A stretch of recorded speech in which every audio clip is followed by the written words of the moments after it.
qui n'étaient pas ici la semaine passée, on a débuté une nouvelle série et je veux vous encourager fortement. Je ne peux pas vous obliger, mais je veux vous encourager fortement à aller sur notre plateforme YouTube. On a un channel, si on veut, on a une plateforme YouTube. Vous avez juste à écrire « Église Emmanuel de Joliette » et vous allez tomber dessus. C'est le rond, le logo de l'Église, le rond rouge qui apparaît. Vous cliquez là. Tous les messages sont là depuis la pandémie, en fait. Et allez écouter le message de la semaine passée. Si vous n'avez pas écouté, on va poursuivre. Et je vous dis, on est dans ce genre de série-là pour un petit bout de temps. Je vais donner un titre nouveau à toutes les semaines, mais c'est encore le même titre qui est Porter sa croix, qui est une récompense incomparable. Et vous allez voir, je vais développer cela au fur et à mesure. Et j'ai pris en note dans mon agenda la semaine passée, 6 octobre, et j'ai même dit à un frère ce matin d'écrire dans son calepin le 13 octobre 2024, 1900. C'est là que je vois que je suis vieux, hein, quand je pense à 1900, 2024. Parce que, frères et sœurs, je pense que l'Église va être à un tout autre endroit en 2025 à la même date. Et je ne dis pas ça là, pour que vous juste vous pomper et avoir de l'air bien cool. Je pense vraiment que le Seigneur va nous conduire dans une saison où, pour tous ceux qui vont décider, il y a l'expression « mettre ses tripes à la table », là. Vous la connaissez, l'expression? Bien, ceux qui vont décider que devant le Seigneur, ils vont mettre leur cœur sur la table, qu'ils vont mettre leur vie sur la table devant Dieu et qu'ils vont laisser Dieu agir dans sa vie, il va se passer dans vos vies des transformations comme vous n'avez jamais vécues. Et vous allez pouvoir vivre une vie chrétienne comme il est écrit dans les Écritures. Avec puissance, avec force, avec victoire. Il y en a-tu qui pensent que la transformation de leur vie est terminée? Lève ta main si tu penses que la transformation de ta vie est terminée. Je pensais t'en élever ta main, Denis. Là, j'ai regardé 2-3 gars aller le pogner, là, faites de quoi avec ça, mais...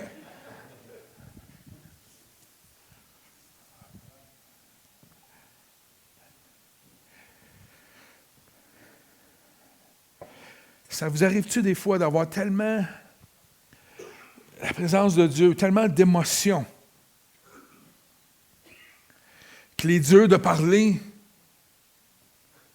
qu'il est dur d'exprimer, mais quand tu es pasteur, puis il faut que tu amènes un message, puis Dieu dépose, hier, j'aurais pu faire 12 messages, hier soir, je me disais, Seigneur, c'est beau, arrête.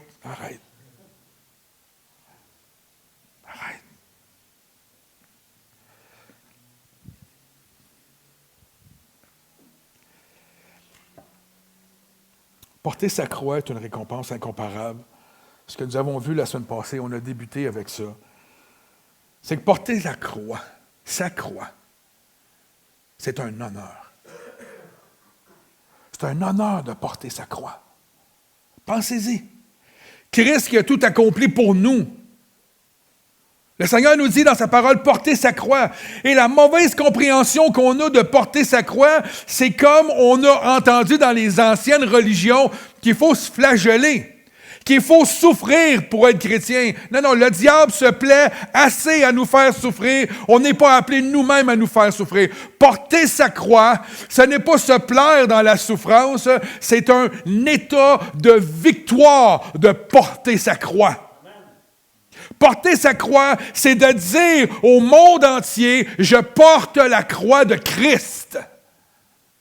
Je porte ma croix. La vie, les fardeaux qui viennent sur moi, ils viennent sur moi à cause de Christ. L'ennemi ne s'attaque pas à Normand Charlebois parce qu'il a peur de moi. Il s'attaque à moi parce que Dieu a mis en moi son identité. Il a mis en moi son image. Il a mis en moi sa vie éternelle. Il a mis en moi ce que le diable ne pourra jamais avoir. C'est même pas dans mes notes.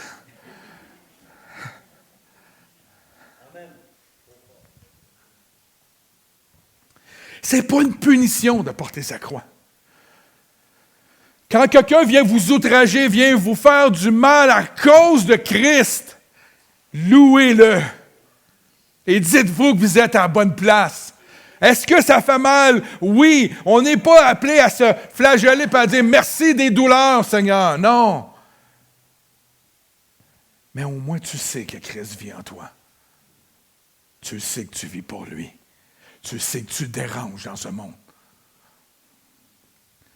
Quand les obstacles viennent devant moi, c'est peut-être dans ma nature depuis toujours. Mais quand un obstacle vient devant moi, ma réaction, c'est « Ah ouais? Ah ouais? » Ce que tu ne comprends pas, ennemi de Dieu, c'est que j'ai Dieu et les anges du ciel en arrière de moi qui marchent. Puis pas en arrière de moi, c'est pas vrai, c'est pas bon. En avant de moi.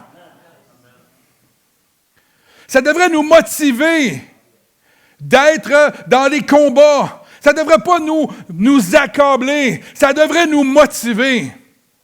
Quand une chose vient sur votre vie, je vais vous donner un truc que moi j'exerce depuis des années. Quand il y a un obstacle, quand il y a une douleur, quand il y a un problème dans ma vie, pour moi, ce n'est pas, tu sais, quand Paul dit « je me plais dans mes faiblesses », là, pour moi, je l'ai compris, c'est que dans un moment de difficulté, ça donne l'opportunité à Dieu d'agir dans ma vie.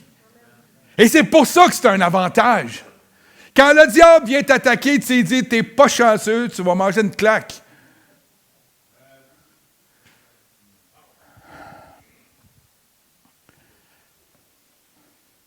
Porter sa croix, c'est prendre ses responsabilités en lien avec l'héritage, le salut, l'identité que Christ nous a donnée. C'est ça, porter sa croix.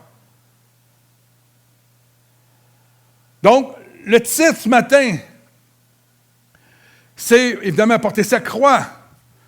Le rôle, l'identité, l'idole fait son entrée. Ça, c'est le titre ce matin.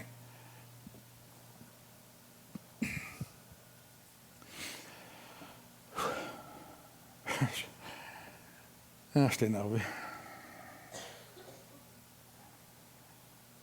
Il va y avoir beaucoup de textes, mais je vais descendre le texte et je vais parler avec vous, commenter le texte au fur et à mesure.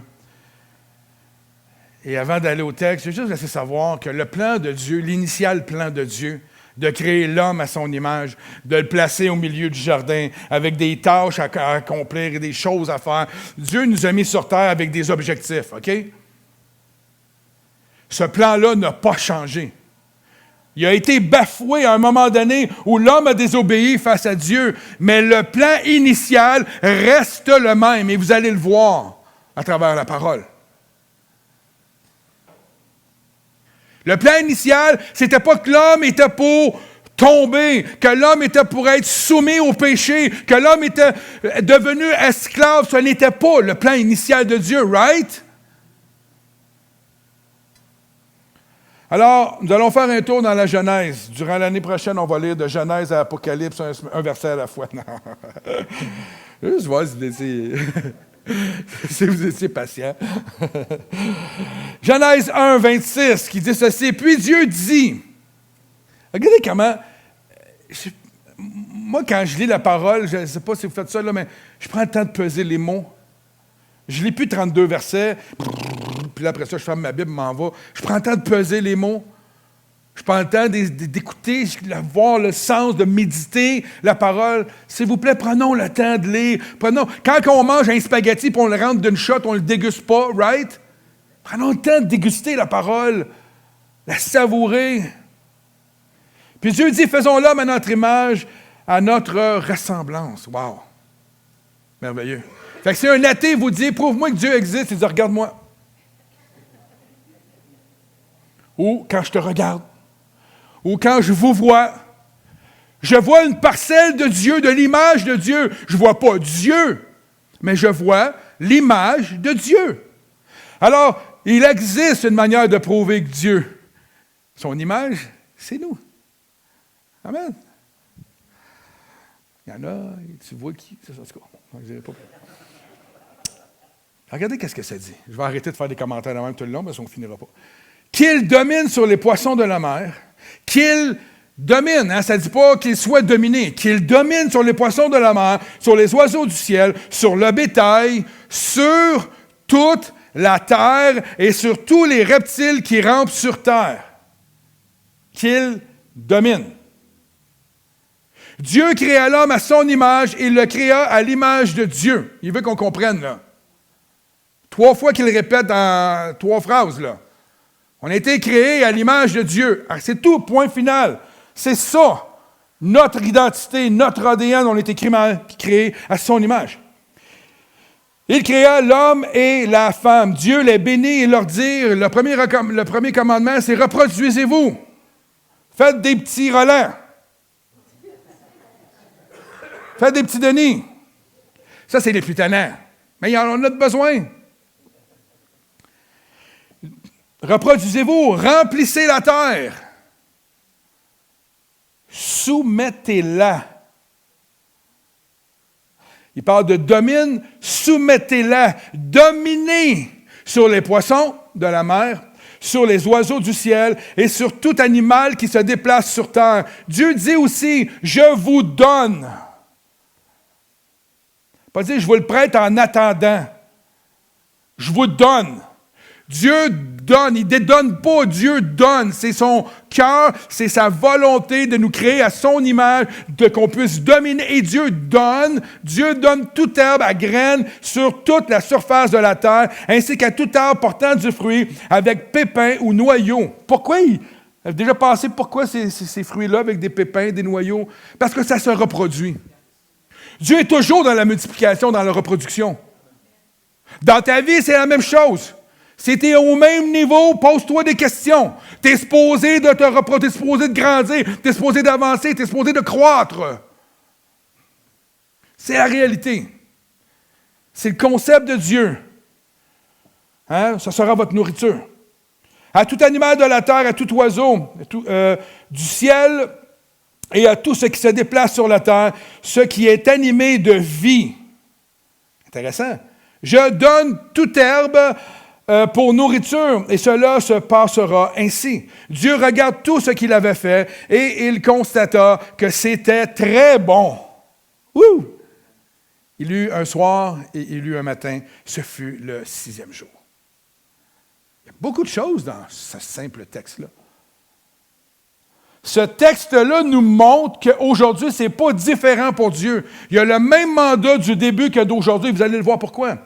Hein? Dieu dit que nous sommes appelés à dominer, animaux, poissons, reptiles, la terre. C'est ce qu'il dit dans le texte. On n'est pas appelé à... Oups, excusez, le tableau, hein? C'est quand même solide, ça, Pierre? Ouais, c'est ça. Ceux qui dormaient, excusez-moi. Je pourrais faire ça comme... Non, mais ça ne dort pas ici. Vous êtes en forme tout le temps, dimanche matin. Je suis béni, moi. J'ai déjà prêché dans des endroits où le monde dort. Ça m'est arrivé. Fait que je me suis posé des questions si c'était moi. Mais quand je t'appelais sur le micro, non, il dormait encore. Je me suis dit, bon. Je suis rendu où, là? OK, c'est. OK. Dieu les appelle à dominer, non à être dominé. Il dit dans le texte, Dieu a créé l'homme à son image. Et est-ce que Dieu est dominé ou c'est lui qui domine? Dieu domine. Dieu a créé, Dieu prend le contrôle, Dieu est en contrôle de toutes choses et il nous a créés à son image. Et il nous donne un mandat de faire similairement pareil à lui. À part de créer la vie, l'être humain, ça c'est pas notre mandat, c'est le sien, mais il nous demande quand même de dominer tout ce qui respire. C'est ce qu'il a dit ici. Remplissez la terre. Soumettez-la. Et là, on pourrait faire une étude juste sur ces propos-là. Moi, il n'y aura pas là ce matin. Il va dire 2 fois dominer. Il va dire 2 fois je vous donne. Puis il va dire un peu plus loin, on ne l'a pas encore vu, mais on va le voir dans les textes qui viennent, de cultiver le jardin et de le garder, le jardin. Il était le genre de jardinier, gars de sécurité du jardin. C'était ça son mandat, vous allez le voir un peu plus loin. Chapitre 2, ça commence comme ceci. C'est ainsi que furent terminés le ciel et la terre et toute leur armée. C'est quoi leur armée? Il n'y a pas d'armée. Quand vous prenez le temps d'aller lire, c'est les astres et tout ce qui contient, les animaux, tout ça. Pour Dieu, c'était comme leur armée, l'armée de Dieu. C'était tout ce qui avait été créé et qui était vivant. Le 7e jour, Dieu mit un terme à son travail de création et il se reposa de toute son activité. Le 7e jour, Dieu bénit le 7e jour et en fit un jour saint, parce que ce jour-là, il se reposa de toute son activité, de tout ce qu'il avait créé. Amen? Intéressant. Dieu même se repose. Alors, on a besoin de repos. Verset 7 dit, « L'Éternel Dieu façonna l'homme avec la poussière de la terre, il insuffla un souffle de vie. » Donc, il prend quelque chose de mort, et puis façonne l'homme et lui insuffle la vie, sa vie en nous. Amen. Et l'homme devint un être vivant. L'Éternel Dieu planta un jardin, c'est lui qui plante le jardin, amen, en Éden, du côté de l'Est, et il mit l'homme qu'il avait façonné. Il mit l'homme qu'il avait façonné. L'Éternel Dieu fit pousser du sol des arbres de toutes sortes, agréables à voir et porteurs de fruits bons à manger. Il fit pousser l'arbre de la vie au milieu du jardin, ainsi que l'arbre de la connaissance du bien et du mal. C'est deux arbres. Certaines personnes, des fois, en jasant avec eux autres, ils pensent qu'il y a un arbre, c'est deux arbres. Tu as l'arbre de la vie et tu as l'arbre de la connaissance, right? L'Éternel prit l'homme et le plaça dans le jardin pour qu'il le cultive. On pense tout le temps que le jardin d'Éden, là, c'est comme un club med. Il a mis l'homme là, puis il est sur le party, il fait la belle vie, il n'y a plus rien à faire. Non! Il l'a mis là pour qu'il le cultive et qu'il le garde. Il y a comme un mandat à l'homme. Parce qu'il n'est pas bon pour un homme de rien faire. C'est pas bon. Mesdames, si votre mari est sur le sofa avec la manette, dites-lui. La Bible dit, mon mari, c'est pas bon de rien faire. Il y a des hommes qui me regardent les sourcils. Non, c'est pas vrai. L'Éternel donna cet ordre à l'homme, tu pourras manger les fruits de tous les arbres. Tous les arbres du jardin. Il donne tout en abondance. Mais tu ne mangeras pas du fruit, le fruit de l'arbre de la connaissance du bien et du mal. Quand il dit de tous les arbres, ça inclut l'arbre de la vie. Il y a un seul arbre, et on est comme des enfants. Touche pas au rond du poil, qu'est-ce qu'on fait? Oui, c'est... Mais tu ne mangeras pas l'arbre de la connaissance du bien et du mal, car le jour où tu en mangeras, tu mourras, c'est certain. Donc, on voit ici, il y a comme un mandat puis une ordonnance. Hein? Il y a comme un mandat, une ordonnance. Dieu donne un mandat à l'homme, une activité selon son identité de gérer les animaux, de donner, de dominer tout ça. Et après ça, il dit, par contre, mange pas ça. C'est comme si Dieu... C'est la même affaire encore aujourd'hui, si on regarde la parole, right? En tout cas, on va aller tantôt. L'Éternel Dieu dit au verset 18, l'Éternel Dieu dit, il n'est pas bon que l'homme soit seul, je lui ferai une aide qui soit son vis-à-vis. Mot vis-à-vis, ici, je n'ai pas sorti le mot grec, j'aurais dû le mettre là tantôt, mais ça signifie son face-à-face, son vis-à-vis, son image dans le miroir, la même personne que lui. C'est ça que ça veut dire, son égo. Il n'est pas supérieur, inférieur, son égal. L'Éternel Dieu façonna à partir de la terre tous les animaux sauvages et tous les oiseaux du ciel, puis il les fit venir vers l'homme pour voir comment il les appellerait. Il voulait que tout être vivant porte le nom que l'homme lui donnerait. Intéressant. Il aurait pu y envoyer un fax et dire, regarde, voici les noms de tous les animaux. Non, il a donné le mandat à l'homme de donner le nom aux animaux. C'est intéressant. Dieu voulait que l'homme s'implique dans le processus de la création. Pensez-y.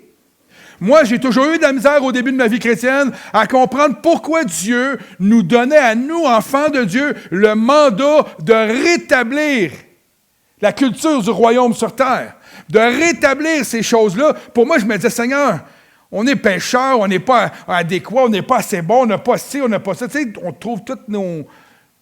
Mais c'est similaire. Puis en plus, Dieu voulait le voir, ça dit, hein, et puis il fit venir les animaux, l'homme, non, puis il les fit venir vers l'homme, donc c'est lui qui a attiré, comme dans l'arche de Noé, les animaux, puis là, pour voir comment il va les appeler. Puis j'ai arrêté sur ça hier, ça me disait, pourquoi Seigneur? Il n'est pas obligé d'être là. Non, il est allé voir, il voulait voir. Dieu est un Dieu qui s'intéresse à nous. Il nous donne un mandat, il donne un appel. Moi, je sais que l'appel que j'ai reçu il y a 30 ans, que Dieu m'accompagne. Je le sais. Je n'ai pas de doute sur l'appel que j'ai. Je n'ai pas de doute sur ce que je fais. Fait que quand quelqu'un vient me voir, que ce soit l'ennemi ou n'importe qui vient me voir, puis il va me dire, t'es un ci, t'es un ça, parce que l'ennemi, il fait ça, il aime ça. Je fais comme, arrange-toi avec lui. Arrange-toi avec le Seigneur. Je n'ai pas de doute sur mon appel. Au verset 20. L'homme donna des noms à tout le bétail. À tout le bétail. C'est quand même, hein? Imaginez. Je ne sais pas s'il y avait toutes les races dans ce temps-là qu'on a aujourd'hui. C'est tout des dérivés de... Donc, il a passé une couple de semaines là-dessus, certains. Aux oiseaux du ciel. Il y en a des oiseaux. Dans mon jardin en arrière, je suis capable de voir toute la flore de tous les oiseaux qui sont là. À tous les animaux sauvages. Mais pour lui-même, il ne trouvait pas d'aide qui soit son vis-à-vis. Amen. Alors l'Éternel Dieu fit tomber un profond sommeil sur l'homme qui s'endormit. Il prit une de ses côtes et referma la chair à sa place. By the way, le mot côte, quand vous allez dans les textes originaux, ça a été traduit côte, mais ça veut dire la moitié. Quand je fais le cours de préparation au mariage, j'avais lu avec des docteurs en théologie qui disaient « ce n'est pas simplement la côte, c'est comme si Dieu avait endormi l'homme et avait pris la moitié de l'homme pour créer la femme. » C'est intéressant, là, ça change un petit peu. T'es pas juste une côte. Non, mais les abuseurs dans les religions, qu'est-ce que tu penses qu'ils font? Attends un peu, excuse-moi, moi je suis le reste, toi tu es une côte. Non, mais ça passe, on rit là. Mais ça part de là quand même. Mais il reste que c'est la moitié de l'homme. Pensez-vous que Dieu, qui nous a créés à son image, on s'entend-tu que Dieu, il ne doit pas être ni homme ni femme, d'après moi, dans sa pensée, ou s'il a créé des femmes, puis il dit qu'on sont faits à son image, puis qu'il a créé des hommes faits à son image, parce que Dieu a le caractère des deux, right? Donc l'homme qui avait créé avait ce caractère-là, et l'a endormi d'un profond sommeil, une anesthésie naturelle. Il a pris la moitié de l'homme, puis il a façonné la femme. Mais regardez où est-ce qu'on s'en va avec ça, c'est intéressant. Verset 23, l'homme dit, « Voici cette fois celle qui est faite de mes os, des mêmes os et de la même chair que moi. On l'appellera femme parce qu'elle a été tirée de l'homme. C'est pourquoi l'homme quittera son père et sa mère. L'homme a toujours besoin d'une femme. » Camille a fait, « Tu compris? » Non, mais pensez-y. Puis, vice-versa, la petite fille, quand elle vient au monde, a besoin d'un père. L'équilibre est parfait. C'est parfait, l'équilibre. Puis après ça, ça dit, il va quitter son père et sa mère et s'attachera à sa femme. Et ils ne feront qu'un. Vous comprenez que ce que l'homme possède et ce que la femme possède, on fait un et ça devient parfait. Ça devient entièrement l'image de Dieu dans sa perfection. Pourquoi le diable s'attarde si, avec autant d'efforts à détruire le couple? Pourquoi le divorce est si populaire? Pourquoi le mariage n'est pas populaire? Parce que c'est la cellule dans laquelle Dieu a dit « Multipliez-vous. Ensemble, vous allez gérer la terre. Vous allez dominer la terre. Ensemble, vous allez faire ce que je vous demande de faire. » Et à partir de là, Dieu nous réunit afin d'être un. Amen. L'homme et sa femme étaient tous les deux nus et ils n'en avaient pas honte. Je n'ai pas de commentaire. Je peux dire plein de niaiseries, moi, c'est pour ça qu'il faut que je me retienne. Chapitre 3. Le serpent était le plus rusé de tous les animaux sauvages que l'Éternel Dieu avait fait. Il dit à la femme, Dieu a-t-il vraiment dit? Vous vous en souvenez, j'ai eu un message à un moment donné. Dieu a-t-il vraiment dit? Vous ne mangerez aucun fruit des arbres du jardin. La femme répondit au serpent, nous mangeons, vous ne mangerez aucun des fruits des arbres du jardin, OK? Satan dit ça à la femme.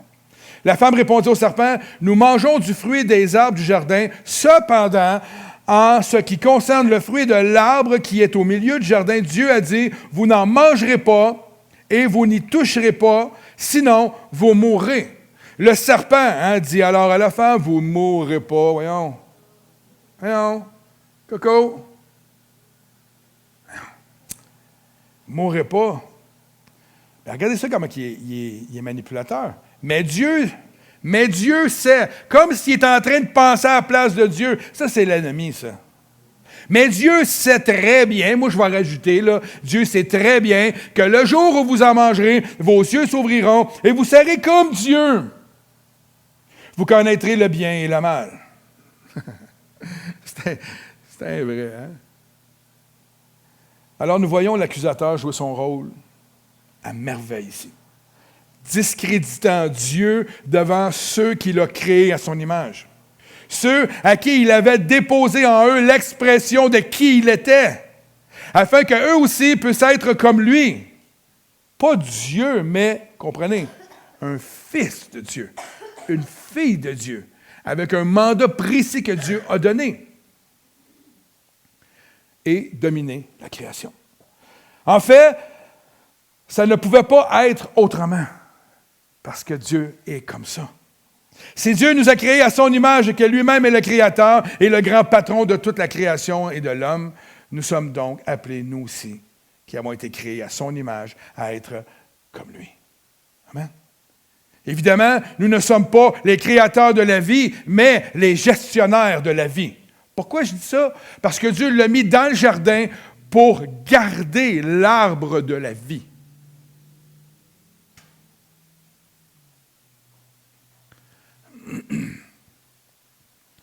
Cependant, l'Éternel Dieu appela l'homme et lui dit, « Où es-tu? » Il répondit, « J'ai entendu ta voix dans le jardin et j'ai eu peur parce que j'étais nu. » Alors je me suis caché. L'Éternel Dieu dit, « Qui t'a révélé que tu étais nu? Est-ce que tu as mangé du fruit de l'arbre dont je ne t'avais interdit de manger? » L'homme répondit, « Regardez bien ça. Hein? C'est de votre faute, mesdames. C'est la femme que tu as mise à mes côtés qui m'a donné de ce fruit. Et j'en ai mangé. Mais oui, pas de colonne.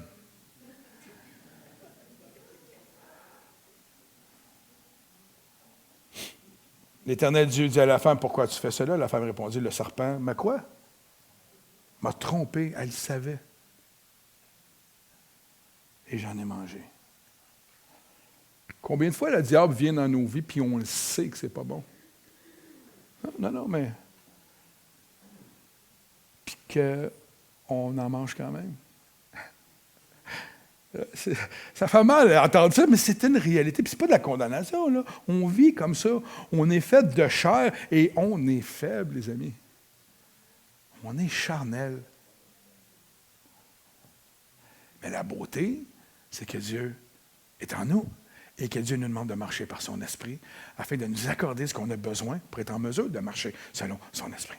Vous voyez ici le résultat de ce que Satan a fait. Il a accusé Dieu devant Ève de ne pas lui donner la même intelligence et la même capacité de reconnaître le bien et le mal. En fait, il t'aime, il t'a créé, mais il ne t'a pas tout donné. Puis des fois, on est comme ça. C'est comme si on n'a pas goûté à certaines choses du monde, puis on se dit, on va y goûter un petit peu, des fois que ça serait bon. Je vous le dis, là, moi, j'ai pas mal goûté à tout, là. C'est assez éphémère.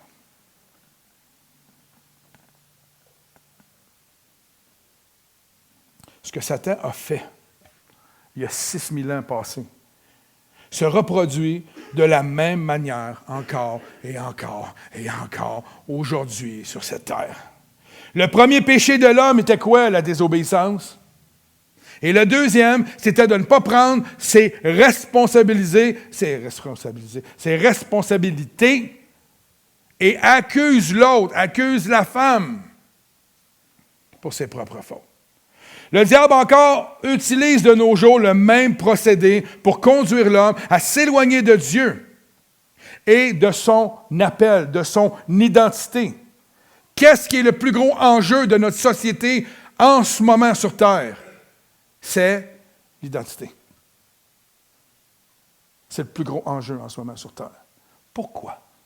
Pourquoi l'ennemi ne veut pas qu'on ait l'identité de Dieu?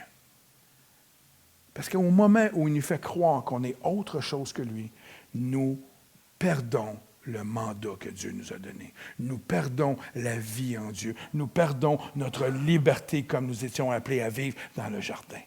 C'est ça que Dieu fait.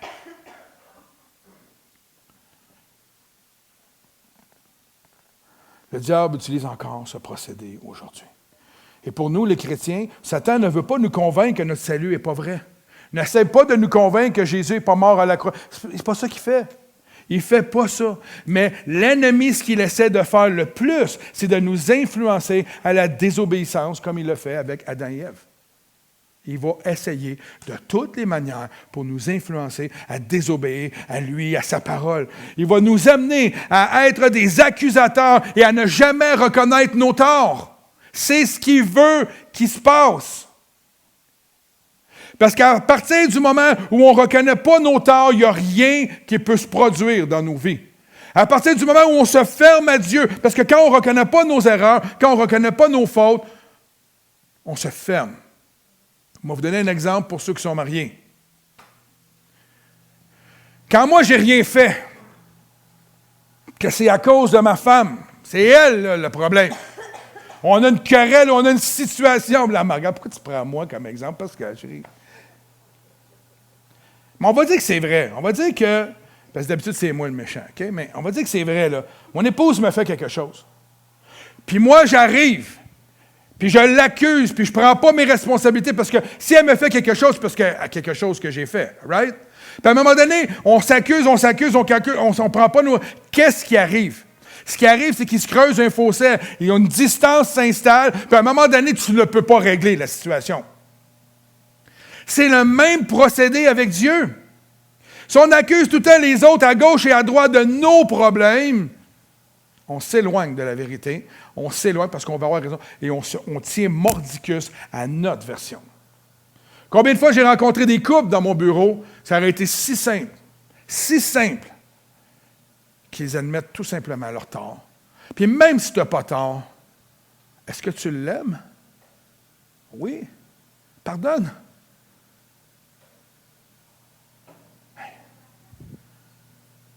À partir de là, tout va s'ouvrir à une possibilité d'arranger les choses.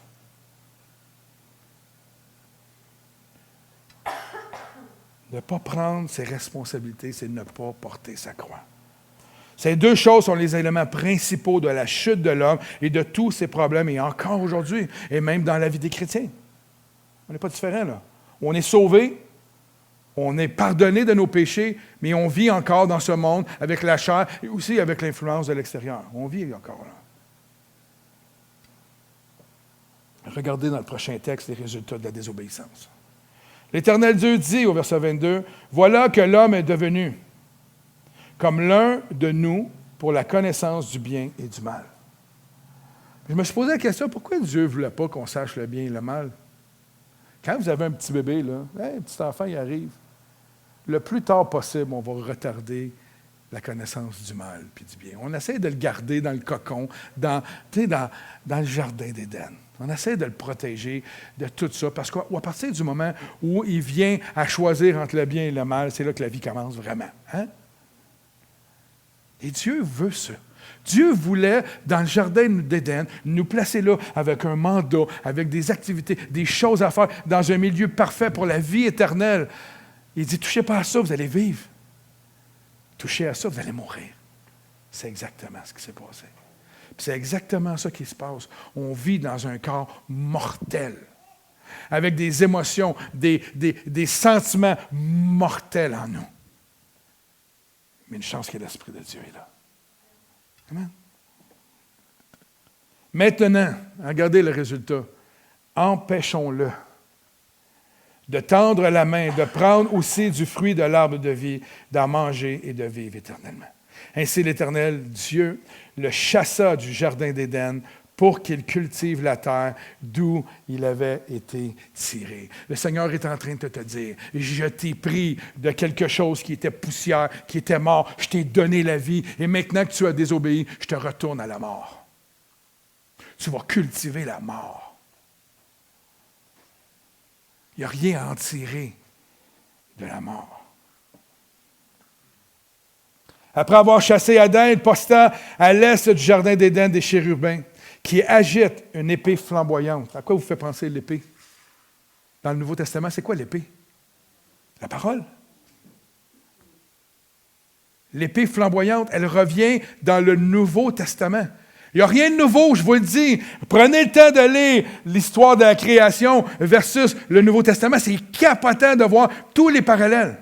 Ce n'est pas un nouveau langage pour Dieu, c'est la continuité.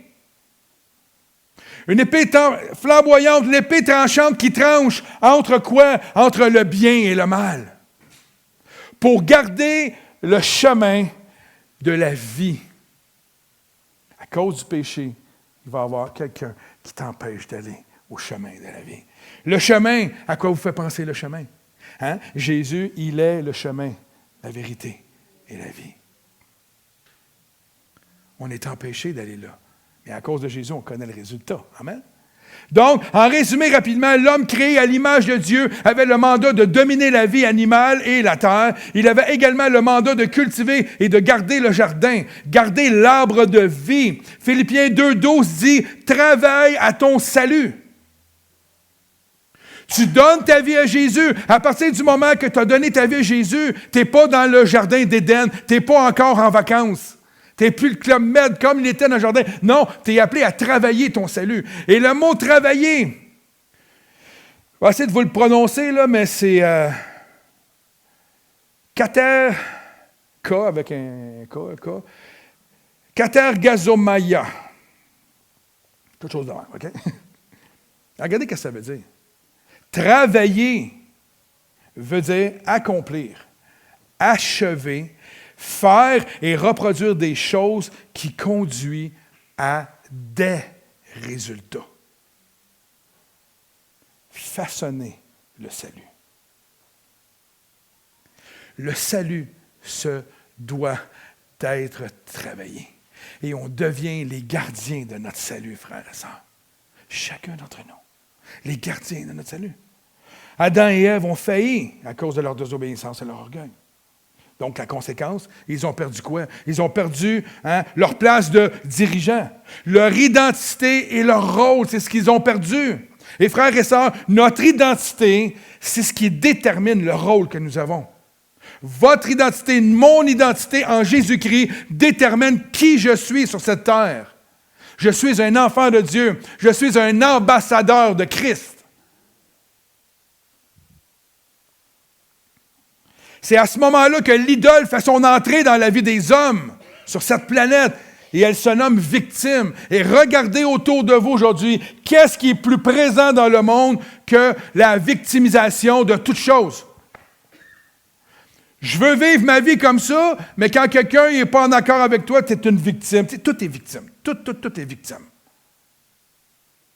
Même dans nos vies, on est des victimes. Quand des choses nous arrivent, souvent on ne prend pas nos responsabilités. On devient des victimes. Satan est une victime, vous ne saviez pas. Il accuse Dieu. Il est une victime. Aujourd'hui, tout ce qui arrive dans le monde, on dit que c'est jamais la faute de personne. Il m'a pitché une bombe, j'en ai pitché une. C'est grave, là, mais... Non, mais... Mon voisin, il m'a pilé sa grosse orteil. Moi, j'y ai battu à grosse orteil. Après ça, il est revenu avec sa pépine. Il m'a mis du fumier sur mon terrain. Moi, j'ai mis une bombe dans sa maison. Non, mais on est comme ça. C'est jamais notre faute. On est tout le temps en train de...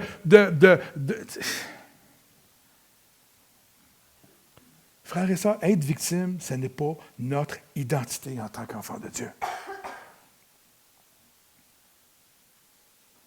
Notre identité se trouve en Jésus et seulement en Jésus. Lui qui a tout mis sous ses pieds. Je veux entendre amen. Il a tout mis sous ses pieds. Il domine ce monde par sa mort et sa résurrection à la croix et il nous a donné le mandat de dominer sur les autorités spirituelles de ce monde. Et quand je parle de dominer, on ne commencera pas à sortir dehors par dominer le monde à coups de poing. On parle spirituellement. La mort, le péché, ainsi que toute autorité spirituelle, il nous a demandé de dominer. Et si la parole déclare que nous sommes ambassadeurs de Christ, ce n'est pas pour être dominés. Il nous donne un sceau royal, il nous donne un mandat qui va au-delà Un ambassadeur dans n'importe quel pays, il a l'autorité de son pays. Il n'est pas dominé par le pays où il est. Il est le roi, le maître dans sa bâtisse, là, mais dans son ambassade. La chair n'a aucun pouvoir sur nous. On est capable de dire ça ce matin? Hein? La chair n'a aucun pouvoir sur nous. Confessez-le pour le fun. La chair n'a aucun pouvoir sur moi. Puis là, tu vas me dire, ouais, mais je tombe tout le temps. Oui, mais elle n'a pas de pouvoir sur toi. Tu as le droit de résister. Tu as le droit de rejeter ce qui vient sur toi. Elle n'a pas de pouvoir. Tu n'es plus mort, tu es vivant en Jésus-Christ. Pour l'éternité, la mort n'a plus d'emprise sur toi. La chair n'a plus d'emprise sur toi. C'est sûr que si tu te dis, oh, mais moi, j'ai pas assez de ça, c'est sûr que si tu es une victime, tu vas vivre comme une victime. Seul Jésus-Christ est notre autorité et notre nouvelle identité. Il est notre ADN. En nous coule sa vie et en nous coule son ADN. L'ennemi ne peut pas rester insensible et il est jaloux comme dans le jardin. Il fera tout en son pouvoir pour nous faire perdre notre assurance et nous conduire à la désobéissance afin d'être soumis à son idole préférée, la victime. Porter sa croix, c'est assumer ses faiblesses, assumer sa nouvelle identité, mais porter sa croix, c'est donner accès à Dieu dans nos vies. Puis de dire, j'ai besoin de toi. Je vais porter ma croix. Je vais assumer mes mauvaises décisions, Seigneur, ou mes bonnes. Je vais assumer mes bons ou mes mauvais choix. Je vais assumer. Mais ça veut dire que Dieu te dit, c'est ça que je voulais voir. Alors, il va manifester en toi ce que tu as besoin pour t'en sortir victorieux. C'est ça qu'il fait. Jésus est venu dans ce monde premièrement pour réconcilier le monde avec le Père en rendant cela possible par son action salvatrice de la grâce, par sa mort pour nos péchés à la croix et par sa résurrection pour notre vie éternelle. Amen. Il nous donne une nouvelle identité en Jésus-Christ, ce que nous avions perdu. Il nous redonne le droit à la vie éternelle, ce que nous avions perdu. Il nous redonne son autorité en Jésus-Christ pour être en mesure de dominer dans ce monde ce que nous avions perdu. Il nous redonne ce qui avait été mis en place comme plan parfait au début de la création pour l'homme et pour la femme. Je demande aux musiciens de revenir. Alors, frères et sœurs, ce matin, réalisons et prenons possession.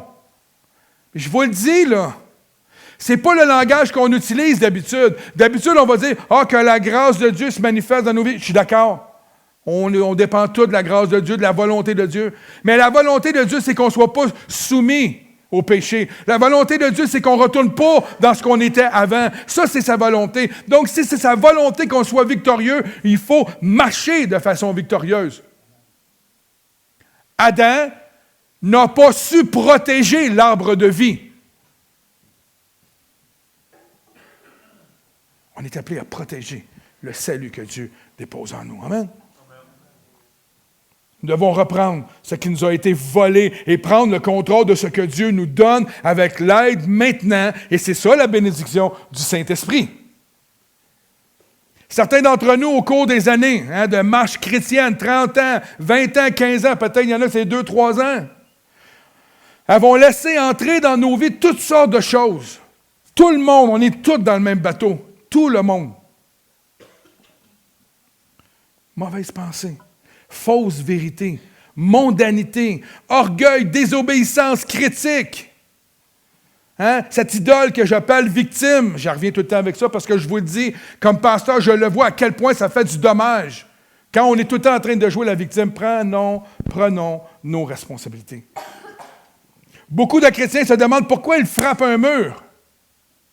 Pourquoi ils ne sentent plus la présence de Dieu? Pourquoi ils ne vont pas plus loin? Pourquoi ils ont des craintes, ne répondent pas à leur appel? Pourquoi ils sont malheureux? Pourquoi ils sont angoissés? Pourquoi ils sont sous une dépendance quelconque? Pourquoi je suis animé de la colère au lieu d'amour? Plusieurs chrétiens ne se sentent pas libres. Plusieurs chrétiens ont été libérés, mais ne se sentent pas libres.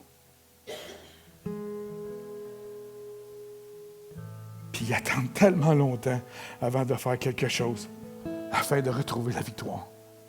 John Maxwell a dit ceci un jour. Les personnes changent quand elles souffrent suffisamment pour y être obligées. C'est tellement stupide. C'est comme si à tous les jours, je me tape avec mon marteau sur le doigt.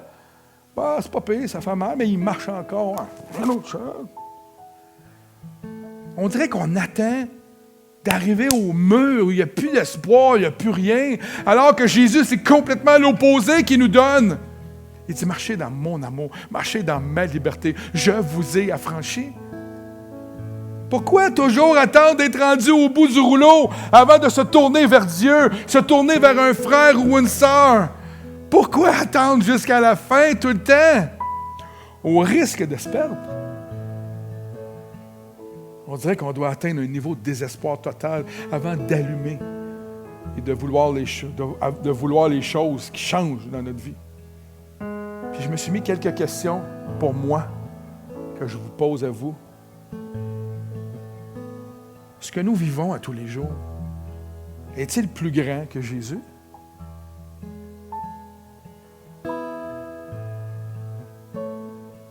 Est-ce que les choses du monde sont meilleures que ce que Jésus nous offre?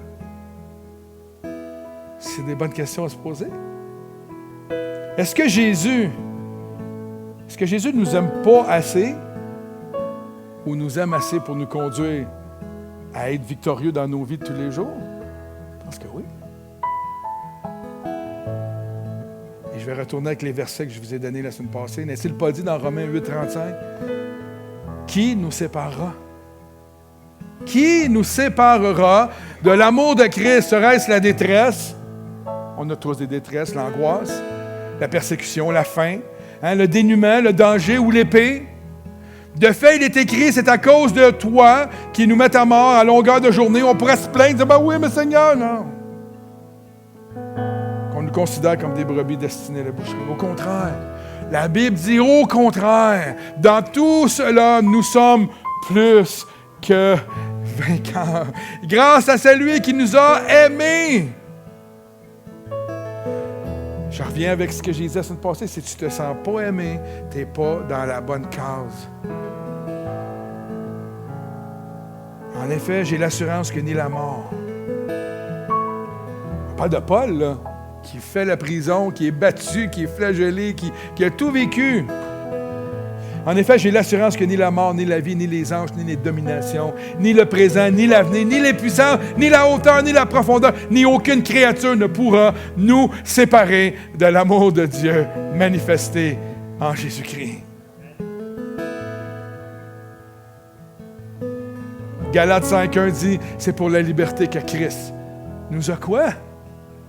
Affranchis. Tenez donc ferme. Tenez ferme. Vous savez que l'éternité, c'est sans fin. La vie sur terre, c'est 80 ans en moyenne, de moyenne. En moyenne.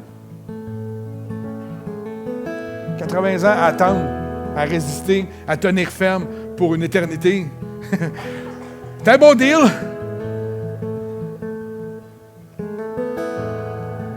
Tenez donc ferme dans cette liberté. Et ne vous placez pas de nouveau sous la contrainte d'un esclavage. Vous courriez si bien. Ça allait tellement bien. Qui vous a détourné de l'obéissance et de la vérité? À la vérité, c'est-à-dire? C'est Satan. Il faut arrêter de dire, non, c'est Satan.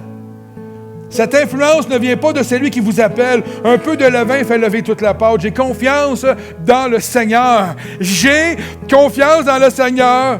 Qu'en ce qui vous concerne, vous ne penserez pas autrement. Mais celui qui vous trouble, quel qu'il soit, en subira la condamnation. Il est condamné. Levez-vous ce matin. Je vais demander de descendre juste un petit peu la musique, le volume. Je vais faire de quoi avec vous, OK?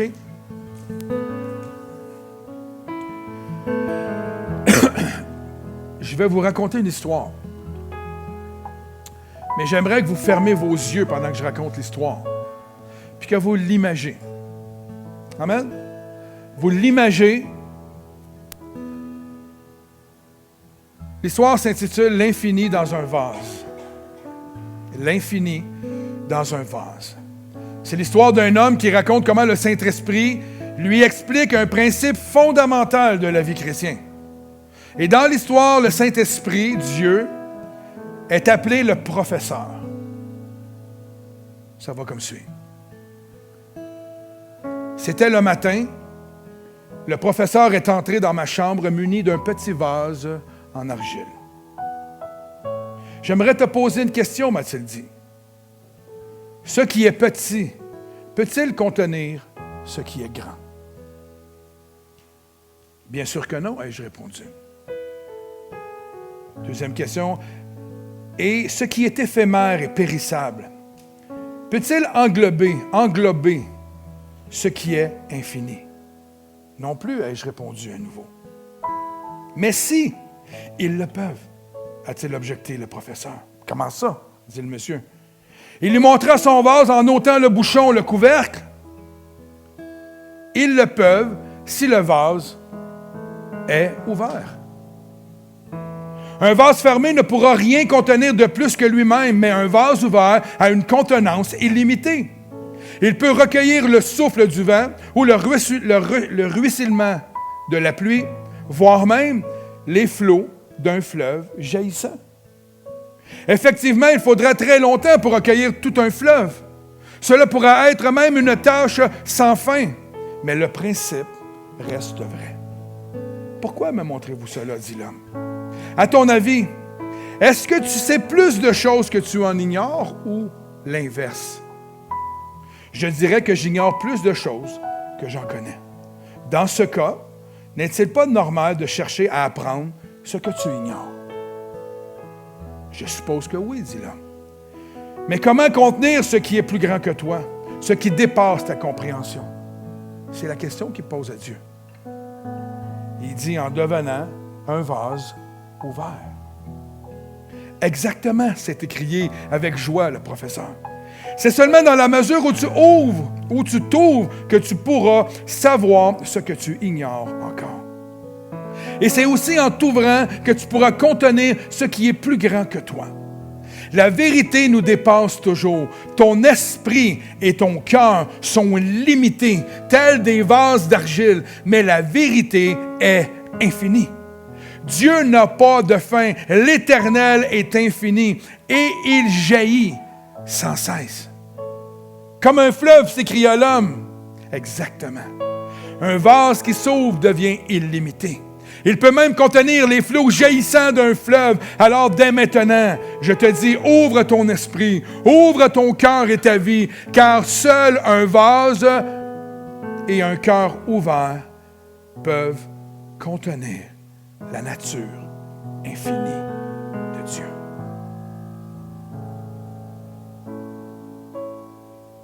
Gardez vos yeux fermés quelques instants.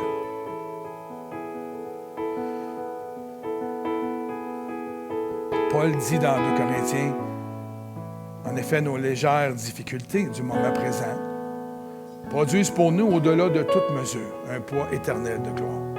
Ainsi, nous regardons non pas à ce qui est visible, mais à ce qui est invisible. Car les réalités visibles sont passagères et les invisibles sont éternelles. Ce matin, l'appel que Dieu vous lance, c'est ouvre ton couvercle. Ce que tu vois dans ta vie, ce qui est sur ta vie, les difficultés, ce que tu es capable de voir.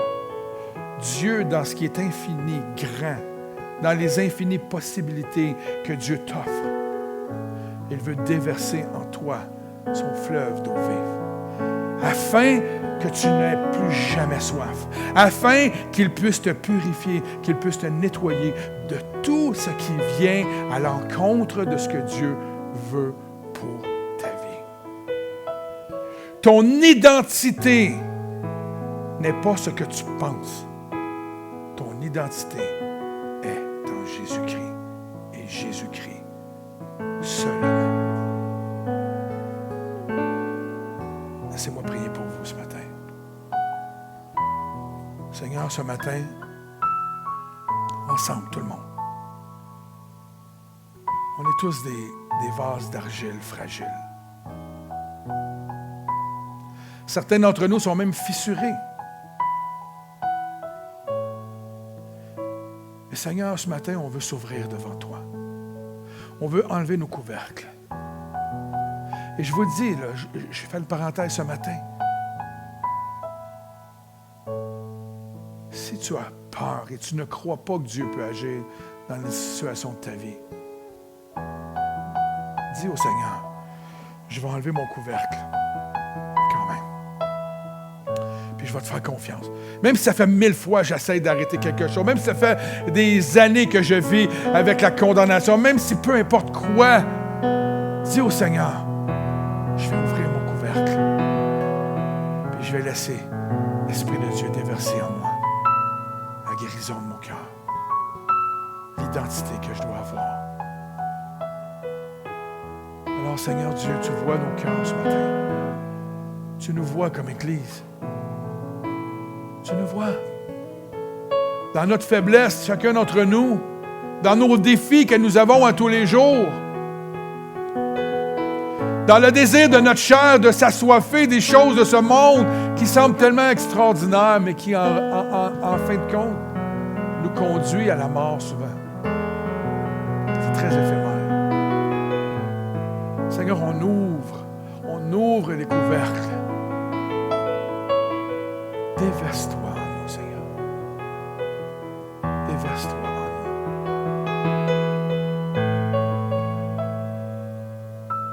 Remplis-nous, Seigneur. Remplis-nous tellement que notre vase puisse déborder, afin qu'il n'y ait plus place pour rien d'autre